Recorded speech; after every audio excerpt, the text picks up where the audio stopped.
Aidintis paskutinis teisėjo švilpukas paprastai skelbia rungtynių pabaigą. Tačiau vakar Marijampolėje vykusiai vietos Sūduvos ir Vilniaus Vėtros dvikovai taip paprastai baigtis nebuvo lemta.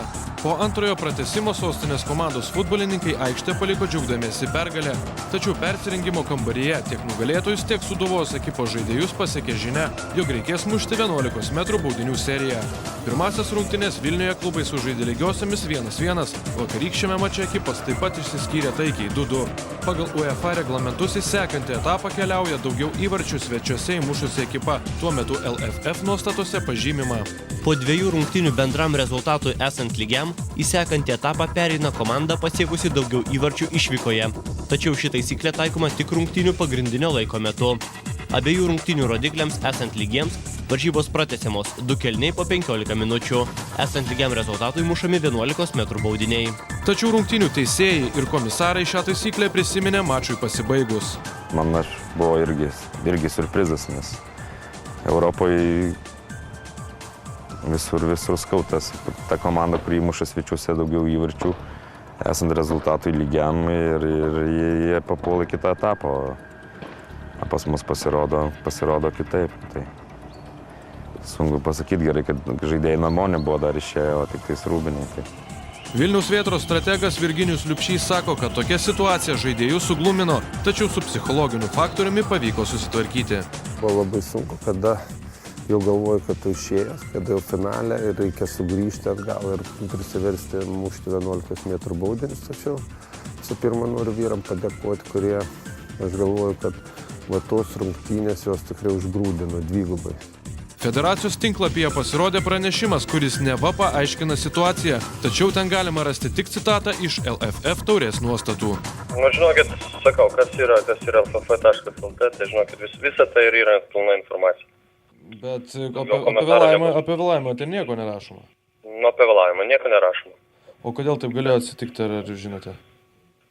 Sakau, viskas yra parašyta mūsų lff.lt tinklapyje, tai apie vėlavimą tai nieko nėra parašyta, reiškia, nieko nėra parašyta. Vakarykštėse rungtynėse teisėjavęs aukščiausiosios Lietuvos futbolo lygos teisėjas Audrius Kancleris atsiriboja nuo bet kokių komentarų. Ne, žinokit, aš nieko nenoriu komentuoti, yra federacija, LFF, jūs skambinkite jiems, jeigu jie leis man komentuoti, aš tada pakomentuosiu. Bet visgi, ar teisėjai žinojo? Aš labai atsiprašau jūsų, aš teisėjas esu, aš jokių komentarų neduodu. Jeigu man pasakys valdžia, kad galima, prašom, tada kreipkitės į mane. Prieš kitą atsakomąjį taurės pusfinalio mačą tarp FBK Kauno ir Panevėžio Ekrano ekipų buvo nerimaujama dėl incidentų. Per pirmąją dvikovą Kauno sirgaliai, pasak federacijos, elgėsi nekorektiškai ir įžeidinėjo juodaodį Ekrano futbolininką. FBK klubas buvo nubaustas 1000 litų bauda, o sirgaliai neteko galimybės stebėti antrasias rungtynes Aukštaitijos stadione Panevėžyje. Draudimo esmė, FBK sirgaliai negali ateiti grupėmis. Patikros punkte laikinosios sostinės klubo gerbėjų nesimatė, tačiau stadione tik prasidėjus rungtynėms jie iškėlė savo komandos vėliavas ir aktyviai sirgo už savo ekipą. Jokių pažeidimų užfiksuota nebuvo.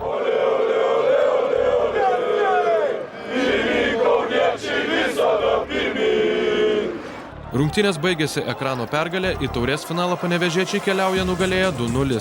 Pirmasis susitikimas 2-1 taip pat baigėsi A lygos čempionų pergalė. Labai džiaugiamės, kadangi žinom, kad Kaunas, kaip bebūtų FBK klubas, kokiam lygiui bežaistų, tai vis tik tai rimta komanda ir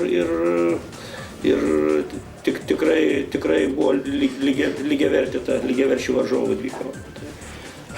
Gal čia taurės rungtynės ir, reiškia, susideda iš 2 rungtynių. Pirmas rungtynės, kaip žinot, pralaimėjom 2-1, tai antras rungtynės reikėjo mums mušti 2 įvarčius. Tam ruošiamės, nes kito varianto nebuvo. Stengiamės pirmą kėlinį, skaitau, neblogai sulošėm, neišnaudojom progą įmušti. To buvom nubausti. LFF taurės finalo rungtynės numatytos gegužės 15 dieną.